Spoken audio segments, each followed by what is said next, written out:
Assalamualaikum warahmatullahi wabarakatuh. Halo Sobat Cuan, apa kabar?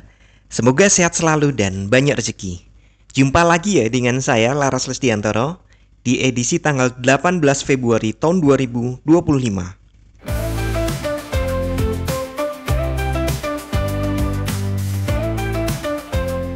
Kemarin emas mencoba bangkit, tapi ya belum sukses gitu. Masih close di bawah 2.900. Kelihatannya ini candle kecil ya, padahal ini besar loh. Hanya saja nih pembandingnya itu gede itu. Pembandingnya itu lebih dari 50 dolar. Sementara kemarin itu sebenarnya cukup besar. Kita lihat kalau di sini ya, kalau ini saya tunjuk di sini, sayangnya saya nggak bisa dua kursor ya. Kalau kita lihat di sini kan muncul di display ini kan muncul harga high low ya. Nah, kemarin itu high-nya di 2.906, low-nya di 2.878.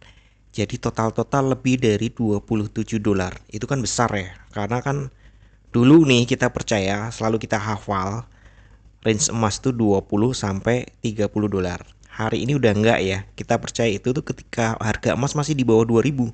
Sementara sekarang sudah hampir 3.000. Jadi normalnya kayaknya sekarang 30 sampai 60 dolar. Jarang ya 60 ya. 50 itu udah maksimal. Artinya harga di atas 20 dolar tuh range ya, harga range ya, selisih antara high dan low lebih dari 20 dolar itu ya normal banget gitu. Di bawah 25 itu kayak terlalu tipis. Jadi mungkin plus minus 30 ya akhir-akhir ini ya. Kadang-kadang 40 gitu. Nah, kemarin 27 udah lumayan. Tapi jadi kelihatan kecil karena sebelumnya candlenya gede-gede. Oke, terus kedepannya gimana? Kalau kita lihat ini trennya masih sangat uptrend, masih sangat bullish. Seperti biasa ya, kita tarik regresinya. Dia masih dalam tren ini. Ini tren tengahnya. Kemudian ini standar deviasinya. Nah, mereka masih bergerak di situ, bahkan sempat di atasnya kan ini ya, sempat di atas deviasi standarnya, di atas bias bullishnya. Sementara bias bearishnya itu tipis banget. Jadi peluangnya market ini masih sangat bullish. Kenapa saya berani ngomong gitu? Secara fundamental juga geopolitik dunia belum bagus nih. Sepertinya nih perdamaian di Timur Tengah nih, maksudnya di Palestina itu bohong gitu. Itu hanya akal-akalan Amerika dan Israel ngulur waktu untuk ngirim senjata. Nah, terbukti kan mereka mendapat bantuan sekian ton. Wow, ngeri itu. Sekian ton.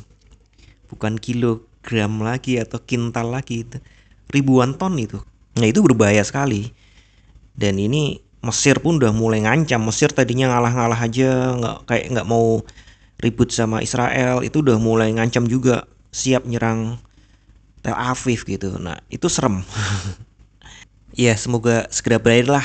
Ya, yang itu yang berakhir, yang nakal. Nah, balik ke sini. Jadi secara jangka panjang ini masih kecenderungannya adalah uptrend.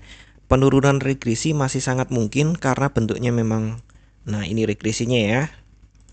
Bisa jadi kan dia ke sini, jadi kan dia mungkin turun-turun sini aja kan. Jadi ada peluang dia akan koreksi sampai sini ya di 23,6%, di 2.800 ya 60 lah, mepet-mepet soalnya. Di situ 58 ya kan kurlep ya. Gini dulu, sorry. Nggak lurus, nggak tahu kenapa. Nah, baru break. Peluangnya seperti itu. Bisa lebih jauh lagi, Pak? Ya bisa. Nah, ini saya ambil di sini kan karena di sini juga lihat ya, ada sideways tipis di sini. Harga sempat berhenti 3 hari. Kemudian kalau ternyata lanjut nih, saya ganti warna dulu. Nah, dia kan ke sini sampai 50% baru lanjut naik. Nah, kalau di kisaran ini, kisaran yang pertama, kemungkinan dia sideways dulu. Akumulasi, saya tidak yakin itu distribusi karena kalau distribusi kan sideways untuk jatuh. Ini enggak, ini sepertinya sideways untuk up. Jadi mengakumulasi modal. Seolah-olah harga ini tuh netral. Kalau istilah anak sekarang tuh normalisasi dulu harga segini baru digenjot naik lagi. Nah, itu peluangnya, peluang pertama ya, skenario 1 2 maksud saya. Itu jangka panjang. Untuk jangka pendek, saya hapus dulu biar nggak banyak garis. Nah, ini sempat ada candle panjang. Seringkali ini jadi jebakan. Nah, di sini ada jebakan gitu, ada sangkar di sini yang membuat dia berada di dalam kotak ini, atau apa istilahnya ya? Lupa, saya tiba-tiba lupa. Maksudnya ya di dalam ini, di dalam candle sebelumnya. Inside bar. Nah, aduh susah banget ngomong inside bar. Ada peluang dia inside bar, normalisasi dulu harga di sini. Berarti ini juga stokastik akan turun. Mungkin nggak sampai oversold, hanya di normal karena tugasnya normalisasi ya, bukan membuat oversold. Kemudian harga naik. Kalau yang skenario tadi itu kan dia membuat harga sampai oversold atau minimal dekat-dekat oversold. Nah, kalau yang ini kemungkinan hanya menetralkan. Jadi nanti harganya lari-lari di situ saja.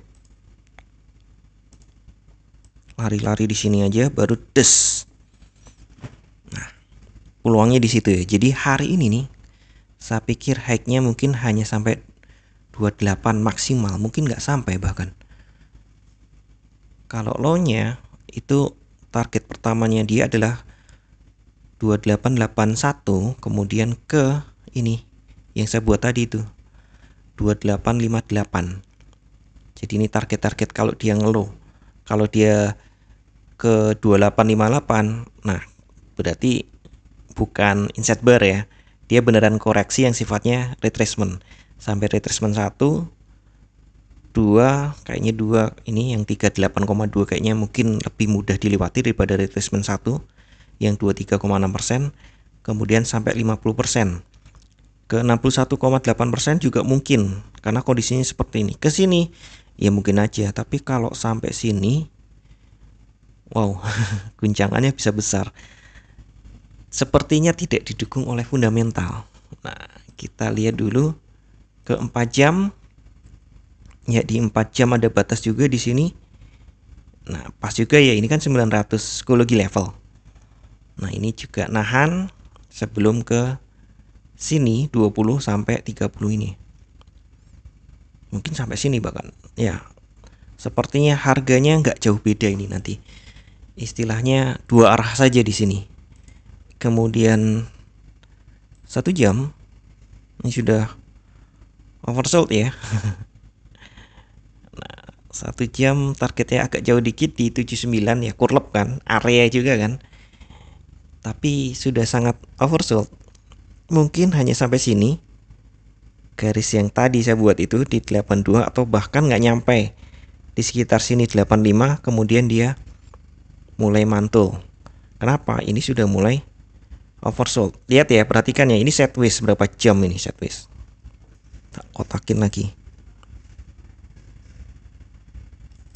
Ini sideways di situ. Nah, jam ini jebol.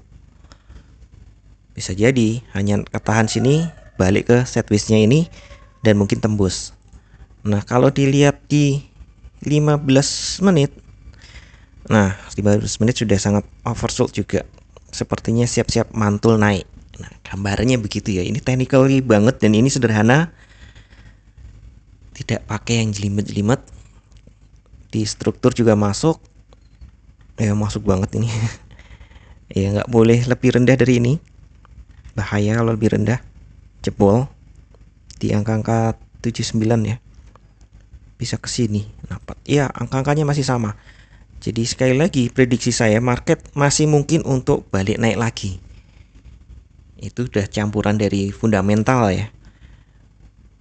Nah, secara teknikal juga masih mungkin untuk balik lagi. Koreksi turun, iya, dia punya kewajiban koreksi turun, tapi jangan terlalu diharapkan. Karena nih, nah kita balik lagi ke 1 hari. Nih, kita lihat di sini dia hanya perlu untuk menetralkan untuk bisa balik naik lagi. Tapi seperti biasa ya, saya ingatkan kembali, tidak ada satupun analisa yang 100% benar. Anda tetap harus bijak dalam bertransaksi. Atur volume transaksi Anda agar sesuai dengan kekuatan dana Anda, dan siapkan money management agar jika ternyata harga bergerak tidak sesuai dengan prediksi atau posisi terbuka Anda, maka Anda bisa segera melakukan antisipasi secara cepat dan tepat. Oke, sekian dulu informasi dari saya. Semoga kita semua cuan hari ini lancar, berkah, manfaat, dan tetap sehat. Amin. Wassalamualaikum warahmatullahi wabarakatuh. Equity World Futures, bawa kita terbang tinggi. Dengan strategi tepat, kita raih mimpi. Di setiap transaksi ada peluang menanti. Bersama kita maju, takkan